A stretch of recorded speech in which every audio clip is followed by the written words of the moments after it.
fils en Jésus ton fils. Tu vois la misère de ton peuple. Exode 3:7. Les indépendances sous surveillance. La souveraineté confisquée ou sous-traitée. J'en veux pour preuve les accords coloniaux France-Afrique. L'immigration clandestine des jeunes Africains. Leur slogan c'est « l'Europe ou la mort ». Le trafic d'êtres humains. Des gouvernants marionnettes sans pouvoir réel de décision, dont la légitimité est parfois importée. La Côte d'Ivoire est en Afrique. Quel regard porter sur notre pays, la Côte d'Ivoire? À partir d'un simple constat, la corruption, ce que le pape François qualifie de cancer social, est généralisée. L'âpreté au gain frauduleux, le tribalisme, la justice sélective, l'esprit de haine et de vengeance, le jeu trouble de la classe politique, en grande amitié hier, divisée aujourd'hui, la fraude électorale. Oui, souvent, les enfants trichent à l'école, les parents trichent en politique. Bouillard! On est bon, on est très bon. Nous notons l'arrogance, le mensonge, la violence et les crimes. Oui, les crimes, sous toutes les formes, même en mode silencieux. Le développement effectué en morceaux choisis, en reconnaissance aux militants dociles ou en représailles aux localités insoumises.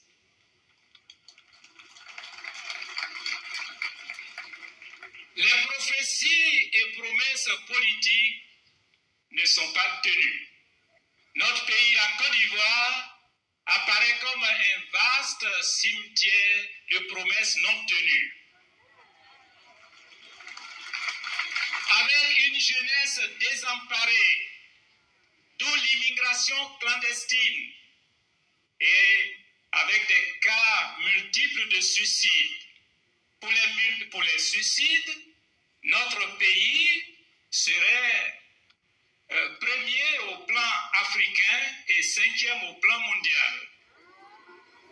Oui, les suicides, la drogue, l'alcoolisme, la violence, les braquages à main armée.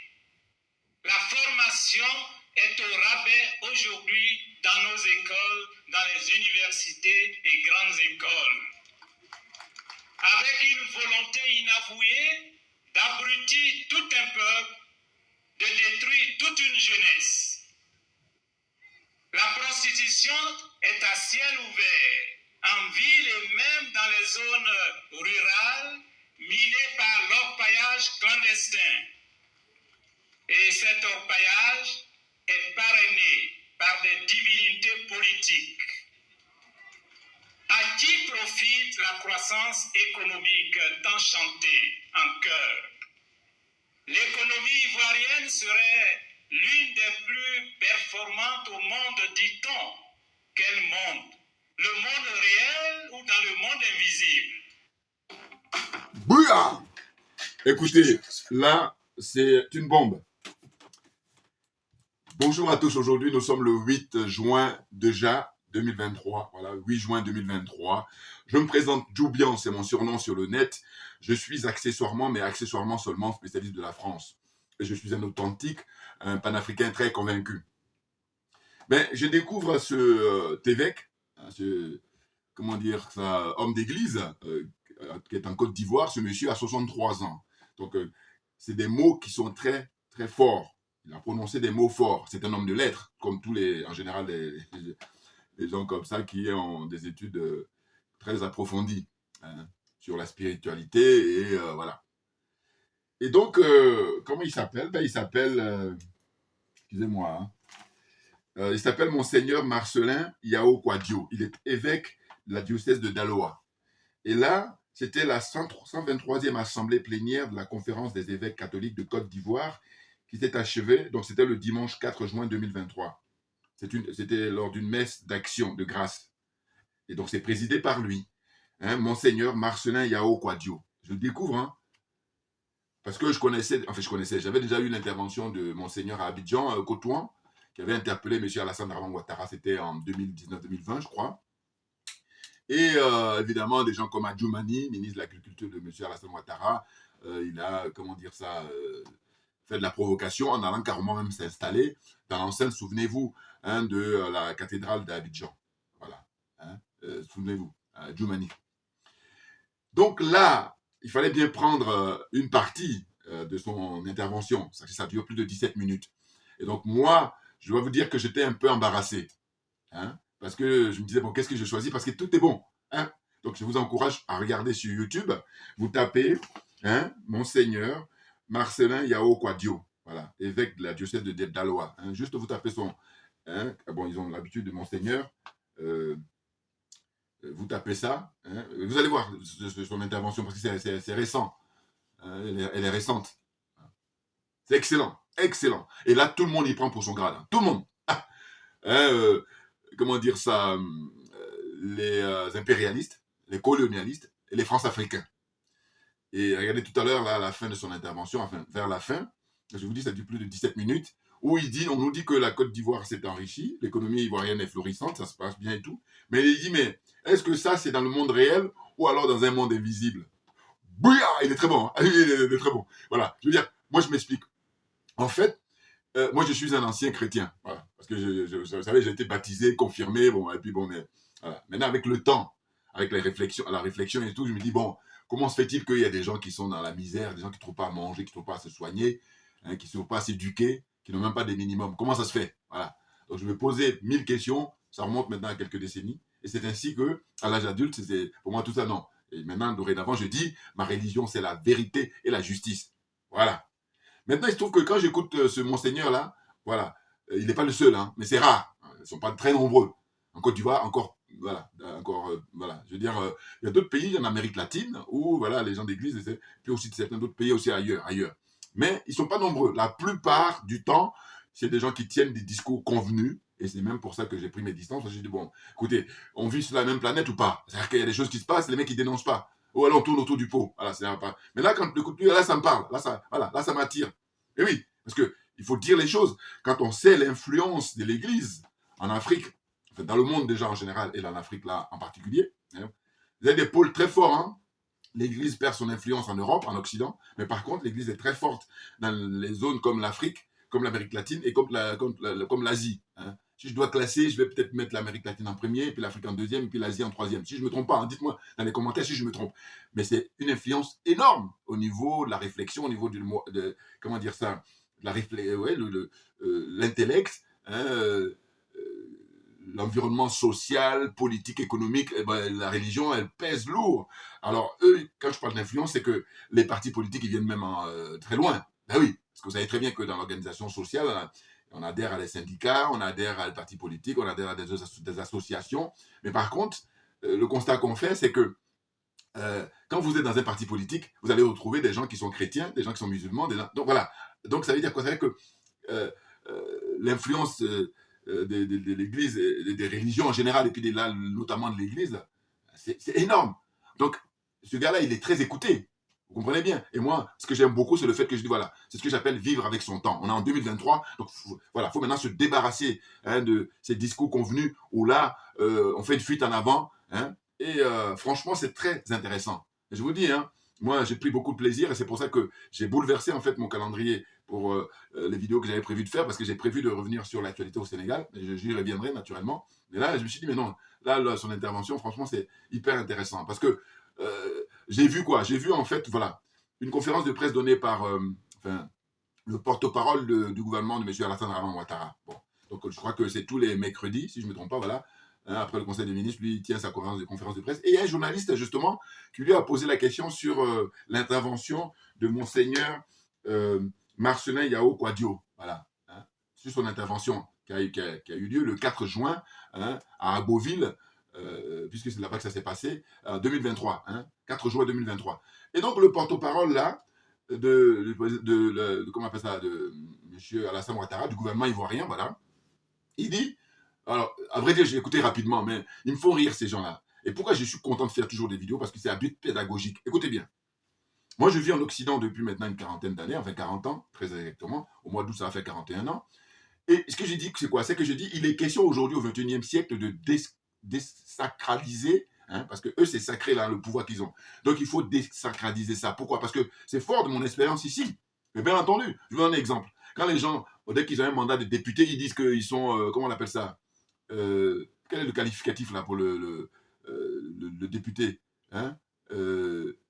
J'oublie le nom, là, mais vous savez, voilà, ça, il faut démonter ça. C'est-à-dire que c'est, attends, pourquoi tu as ce titre-là? C'est quoi déjà? Excusez-moi, parce que là, j'ai tellement de choses dans la tête que voilà, c'est l'intérêt d'ailleurs de noter. Mais les députés en Afrique en général, et puis en Côte d'Ivoire surtout, ils ont leur appellation là. Donc voilà, moi je dis non. Je dis, il faut le mériter. Hein? Peut-être qu'à la fin de la vidéo, ça va me revenir. Mais voilà. Donc comprenez, pareil pour les docteurs. Bon, docteur en économie, bon, ce qui est le plus connu, c'est le docteur en médecine. Voilà, c'est le plus connu. Mais sinon, dès lors que tu as eu ton doctorat, hein, donc quel que soit le secteur d'activité, voilà, alors tu es docteur. Bon. Mais en fait, ce que je dénonce en Afrique, c'est qu'on utilise ça abusivement. Alors, c'est pas erroné, mais je veux dire, bon, c'est bon, quoi. Voilà. À tort et à travers, docteur. Non, non. Tu as le titre. De toute façon, tu ne l'as pas usurpé, tu l'as. Et puis, tu vas le présenter au moment où il faut. Et moi, ce que je dénonce, c'est le fait que c'est utilisé comme ça pour embrouiller les gens. Voilà. C'est ça. Hein? Donc, je dis, on est au 21e siècle. Il faut finir avec tout ça. Voilà. Donc, ce que je voulais dire, je parlais de l'influence, comment dire ça, de l'Église, et de dire que le porte-parole du gouvernement, là, lui, qu'est-ce qu'il fait? En gros, je n'ai pas écouté intégralement son intervention parce que ça ne m'intéresse plus, à vrai dire. Moi, comme je suis un adepte de la vérité, ils sont dans le mensonge et ils sont payés pour mentir, donc ça ne m'intéresse pas. Mais je regarde quand même pour pouvoir argumenter. Et lui, en gros, dans la réponse qu'il apporte par rapport à l'intervention de Monseigneur Marcelin Yao Kwadio, hein, Monseigneur Marcelin Yao Kwadio, là, comment dire ça, l'évêque de Daloa, hein, l'évêque du diocèse de Daloa, ouais, c'est ça. Bon. Et il dit, voilà, je ne vais pas lui répondre directement, mais ce que je tiens à dire, c'est que le président Alassane Ouattara, depuis qu'il est au pouvoir, écoutez, il y a beaucoup de choses qui se sont passées, notamment la construction des universités, hein, par exemple. Il a donné quelques exemples. Et là, quand je l'écoute parler, je me dis quoi? Mais c'est toujours la même histoire. En fait, c'est pour ça que je parle de désacraliser hein, tous ces fonctions-là. Parce que vous êtes au service du peuple, et pas le contraire. Or, eux, leur démarche, c'est de dire que le peuple est à leur service. Je n'exagère rien du tout. Bouillard, on est très bon hein, dans la réflexion. Je dis quoi? Je dis, bon, voilà. Écoutez, quand les gens viennent au pouvoir, comme il est question de servir le peuple, mais construire des routes, construire des hôpitaux, construire, qu'est-ce qu'il y a encore hein, les infrastructures et tout ça, pour le bien-être des citoyens, mais c'est un minimum. Alors que pour eux, c'est un maximum. Attention, nuance. Construire tout ça, hein, construire le pays, le bien-être des citoyens, c'est un minimum. Eux, c'est un maximum. Vous voyez bien la différence. Hein, je me répète parce que je dis, il y a beaucoup de gens qui sont perdus. Donc, alors je dis pareil, quand tu ne sais pas, tu t'assois, tu prends des notes. Voilà, ça fatigue. Mais ceux qui ne savent pas, puis ils veulent faire le nivellement par le bas. Voilà, donc on est, évidemment. Hein. Alors, je tiens à remercier, donc voilà, ça vient directement du Mali. Hein, Maliba. Hein, Maliba. Et du coup, alors regardez, c'est une spéciale dédicace des Fama. Hein, c'est mon frère Keita. Hein, qui est de retour là, voilà, après ça va passer 3 mois au Mali, donc il m'a envoyé un cadeau là, voilà, Fama. Hein, vous voyez, c'est les forces armées maliennes. C'est du lourd, c'est du très très lourd. Donc ça, il m'a ramené ça comme cadeau, et je le remercie beaucoup, bien entendu. Hein, il m'a amené 4 tenues comme ça. Hein. C'est excellent. Hein, donc c'est le coton purement 100% Mali. On est dans du très lourd, je lui ai dit, franchement, on est sur la bonne voie, on est dans l'excellence, évidemment. Donc le frère Keita, évidemment, big up frère, hein, on est ensemble. Et puis, il avait transmis, rappelez-vous, j'avais montré le t-shirt, voilà, hein, la zone des aliénés, des complexés, des corrompus, et j'ajoute la zone des sorciers, et la zone des jaloux d'abord, et puis ensuite la zone des sorciers, voilà. Mais on peut s'en sortir. Le but, justement, de ces vidéos de sensibilisation, c'est pour expliquer, c'est pour montrer qu'on peut s'en sortir. C'est une question de volonté personnelle, volonté collective, et volonté politique surtout. Vous comprenez? Voilà. Donc, au fond, ce que je disais, c'est que il énumère les réalisations faites par M. Alassane Draman Ouattara. Mais je dis, mais qu'est-ce que c'est que ces gens-là? Ils sont dans une situation, en fait, d'endormir le peuple et puis de rester dans une espèce de... Vous savez, comme les gens ne sont pas suffisamment encore informés, hein, même si c'est vrai que c'est avec Internet, avec les réseaux sociaux, il y a une évolution remarquable, c'est vrai. Mais cela dit, ces gens-là, la posture qu'ils adoptent, c'est de dire que voilà, si jamais on vous donne ces choses-là, hein, les constructions, les machines, tout ça, il faut nous dire merci. Alors que non, Nini, pas de merci. Vous êtes au service, hein, du peuple. Voilà, vous êtes employé par le peuple. Donc voilà. Donc j'ai dit que moi je tiens absolument, et c'est pour ça que je me prépare, hein, pour partir le moment venu, hein, ça va pas tarder en Afrique, pour pouvoir éduquer justement les gens dans ce sens-là. Même si c'est vrai que je le fais déjà, mais je veux dire qu'aller sur place, c'est encore mieux. Voilà. Donc on a prévu les voyages, aller au Mali, hein, évidemment la Côte d'Ivoire c'est difficile, je ne cache pas. Et puis le Cameroun aussi, parce que moi, je vous dis, je répète encore, je ne comprends pas tous les frères et sœurs qui habitent hors de l'Afrique, hein, qui ont décidé de s'expatrier, de quitter l'Afrique et qui viennent vivre. Je ne parle pas des gens de touristes. Quand tu viens en touriste, tu viens 1 mois, 2 mois maximum, hein, parce qu'après ça ne devient plus touriste. Hein. Voilà. Un laps de temps. Voilà. Je comprends. Mais autrement, ceux qui viennent s'installer pour travailler, j'ai dit, bon, comment on peut s'installer hors d'Afrique, hein, hors de cette zone-là, et puis on se montre indulgent, on n'est pas critique vis-à-vis des dictateurs de ces pays-là. Je ne comprends pas. Je dis, mais pourquoi vous venez là alors? Pourquoi vous venez en Allemagne? Pourquoi vous venez aux États-Unis? Pourquoi vous venez au Japon? Pourquoi vous venez, qu'est-ce que j'allais dire encore, en Italie, en France, en Belgique, hein, dans les pays nordiques là? Pourquoi vous êtes là-bas? Pourquoi vous ne restez pas en Afrique?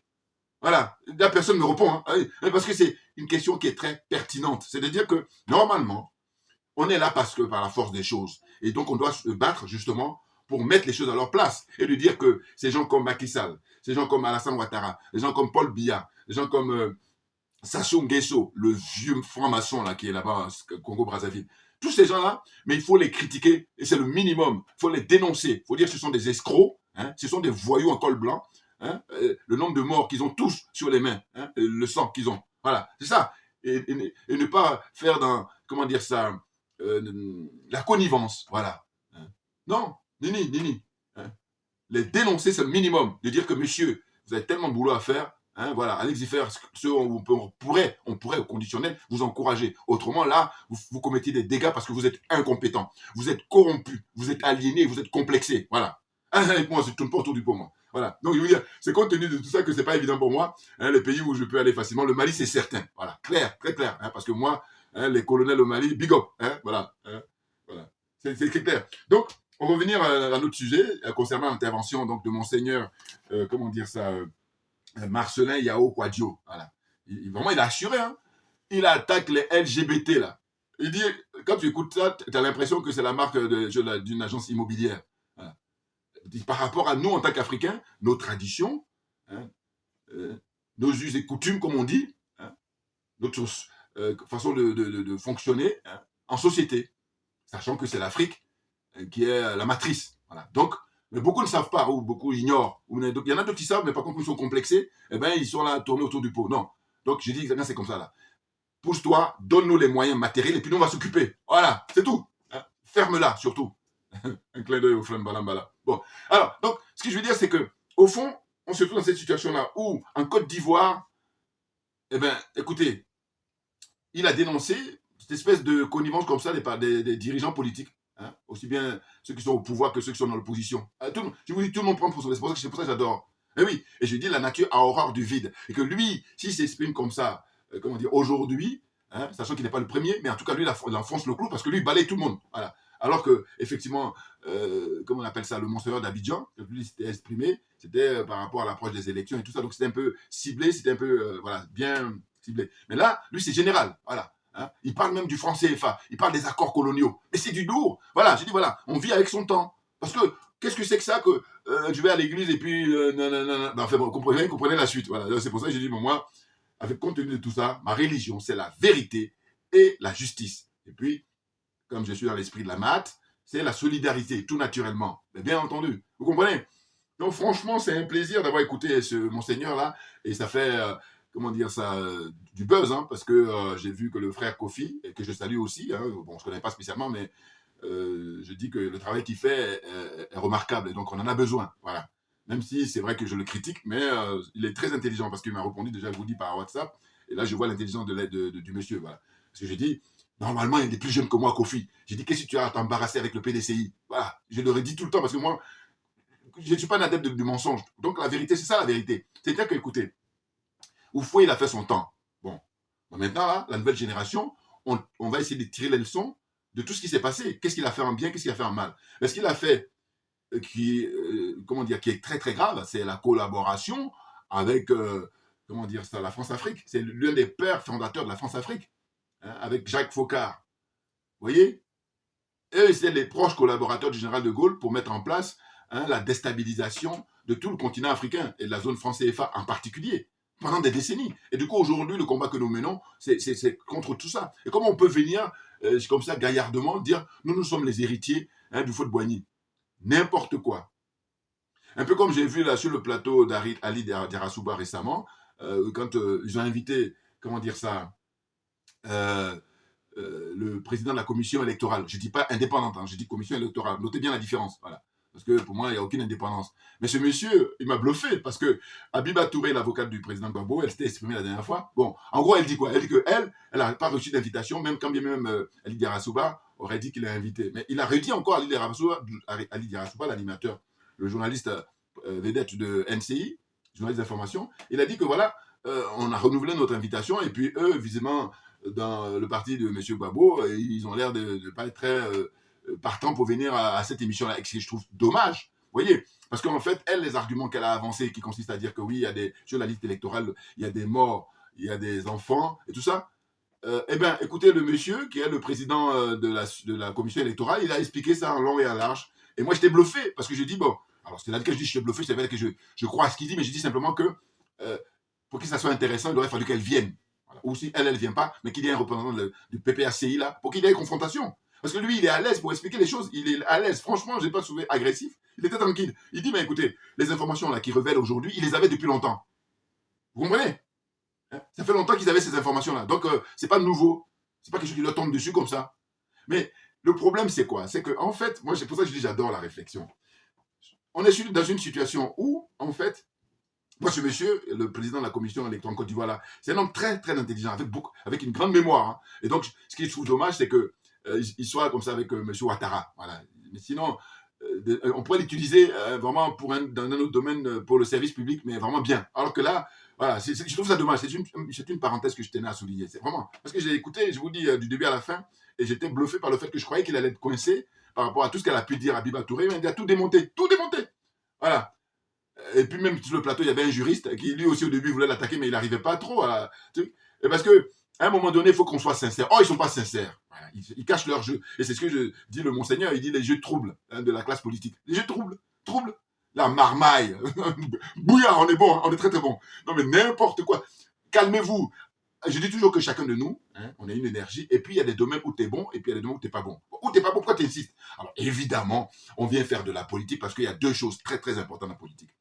D'une part, vous avez comment on appelle le pouvoir, et puis d'autre part, surtout, vous avez la richesse, c'est-à-dire le pouvoir, enfin la richesse, je parle sur le plan pécunier et sur le plan matériel. Ah oui, c'est les deux vraiment caractéristiques qui font que beaucoup de gens, hein, en général, et en Afrique là notamment, ils vont aller à la politique. Et je dis, mais non, mais le moment est venu au XXIe siècle qu'on puisse dénoncer tout ça et lui dire que ne doivent faire la politique que des gens qui sont animés pour servir l'intérêt général. C'est très important. Parce que vous savez très bien que l'être humain, il y a des gens qui sont égoïstes, il y a des gens qui sont, comment dire ça, généreux, voilà.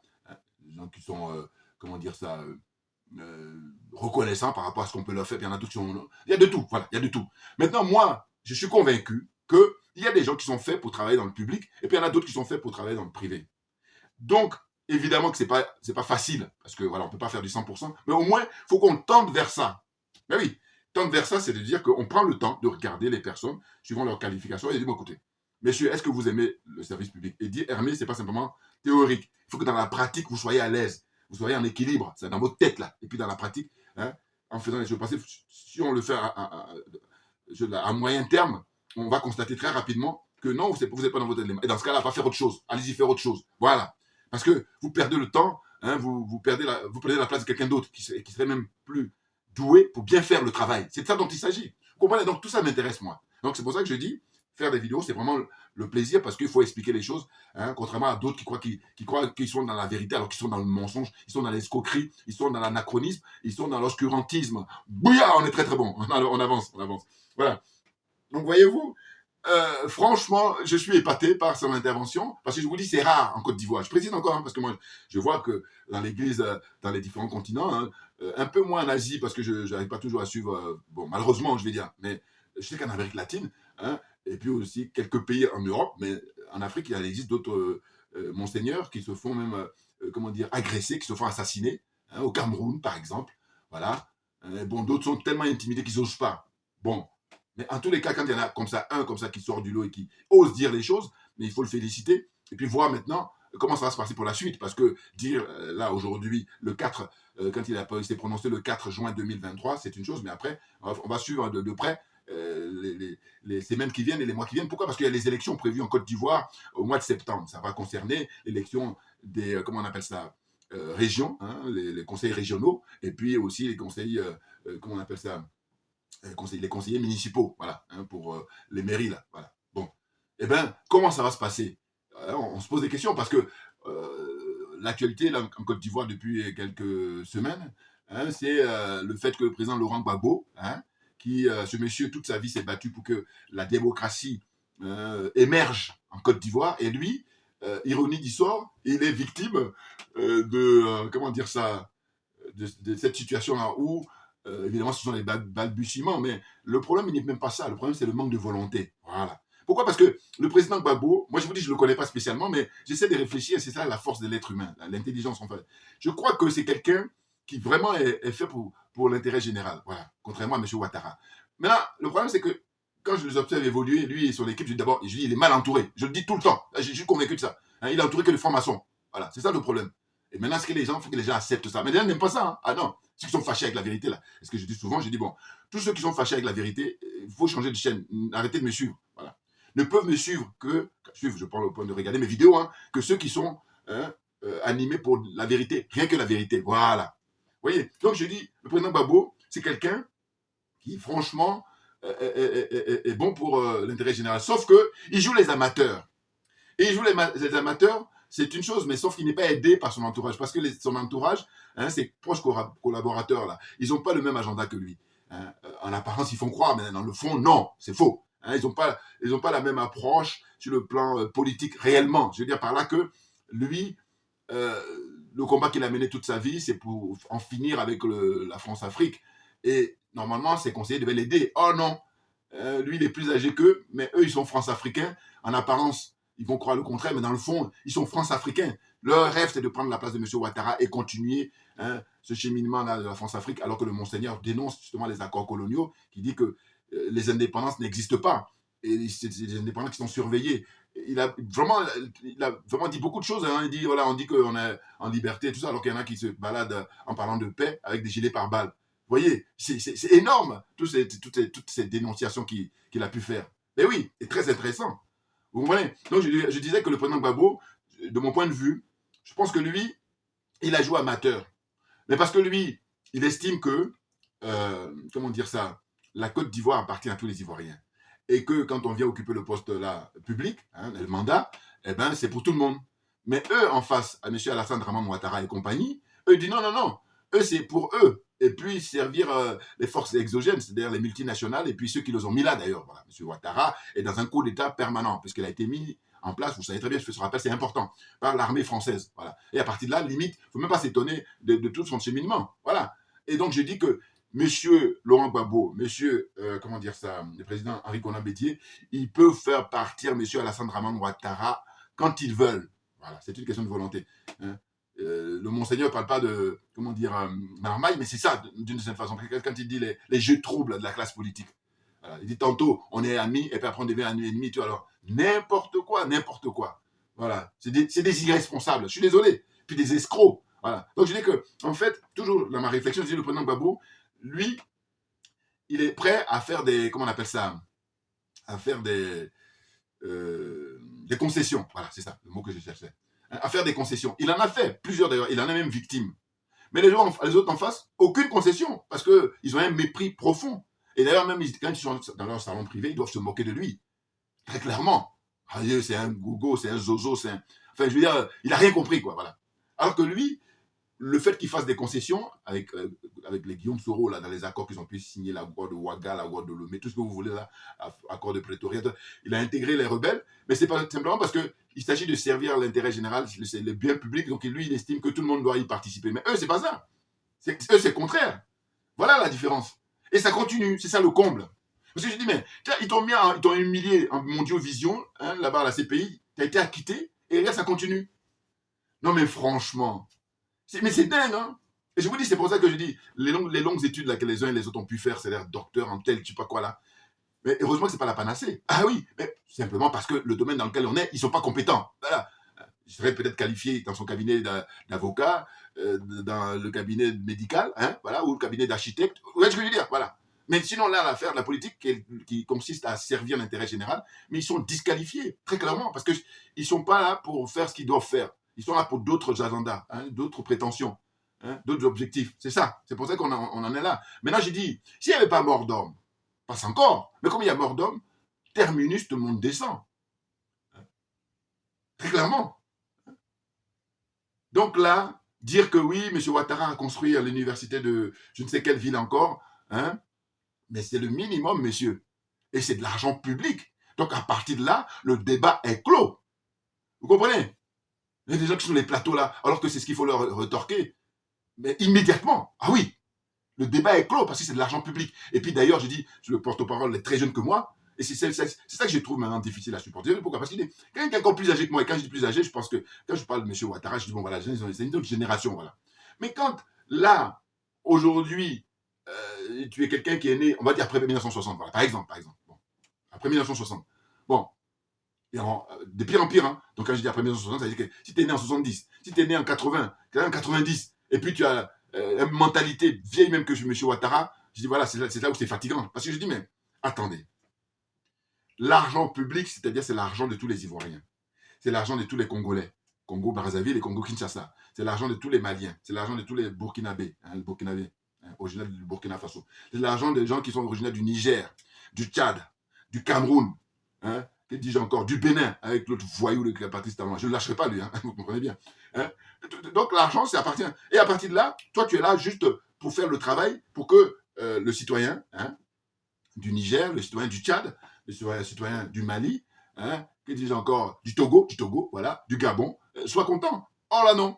Où vous arrivez là, hein, dans l'imposture totale, vous confisquez, vous privatisez, hein, le bien public, Macky Sall, là, de désastre, le nombre de morts. Bon, j'y reviendrai, hein, de toute façon, c'est prévu. Voilà. Donc, ce que je voulais dire aujourd'hui, par rapport à l'intervention de Monseigneur, comment dire ça, Yao Kwadjo, évêque du diocèse de Daloa, c'est excellent. Franchement, il a balayé tout. La France-Afrique, le franc CFA, les jeunes qui meurent dans la Méditerranée, hein, ce pseudo-développement économique. Hein. Franchement, je vous dis, parce que beaucoup de gens, aujourd'hui, en 2023, pensent encore que M. Ouattara est généreux, pensent encore que Mme Ouattara est généreuse. Alors que non, c'est votre argent qu'ils utilisent.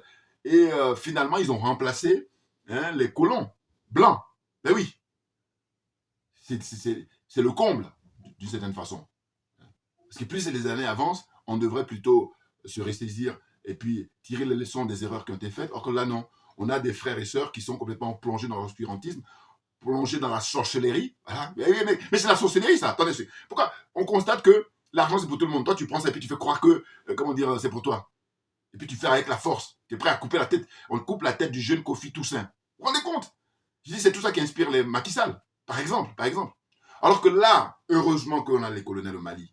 Et maintenant, l'exemple doit être pris sur les colonels au Mali. Parce qu'on est au XXIe siècle. Et qu'au XXe siècle, les gens comme Houphouët-Boigny, les gens comme Senghor, ce sont eux qui ont freiné, hein, cette émancipation-là, qui ont freiné les pays, qui ont voulu leur indépendance, qui ont voulu surtout leur souveraineté. Hein. Les Kwame Nkrumah au Ghana, les Patrice Lumumba au Congo, Kinshasa, le Grand Congo, hein, comment dire ça, Sylvanus Olympio au Togo, hein, les Modibo Keïta au Mali, les Houphouët-Boigny les ont freinés. Maintenant, les colonels, la jeune génération aujourd'hui qui ont la quarantaine, hein, 39 ans, 40 ans, 41, 42, 43, 44 ans, le maximum, je crois que ça doit être Sadio, là, Camara, qui est le président de l'Assemblée nationale là-bas. Hein.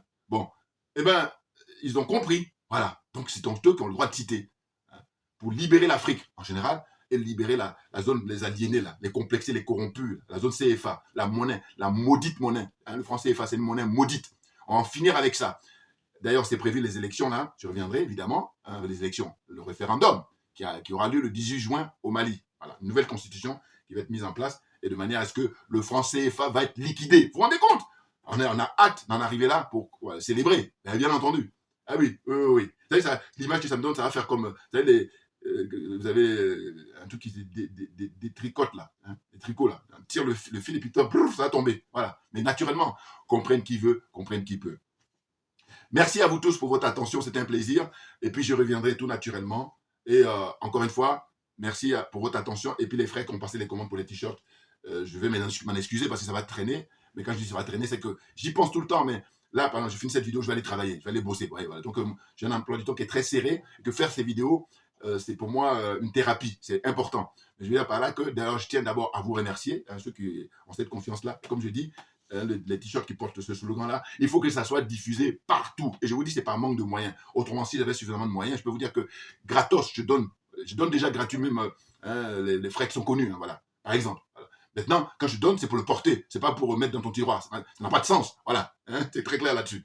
Merci donc bien, et puis on lâche rien, comme j'ai pour habitude de dire. Puis regardez là, j'ai quelques petits trucs à vous recommander, c'est très rapide, hein, ça mange pas de pain. Voilà, Amical Cabral. Voilà, du très très lourd, avec des gens comme Mbalo, là, vendus, voyous, à col blanc, là.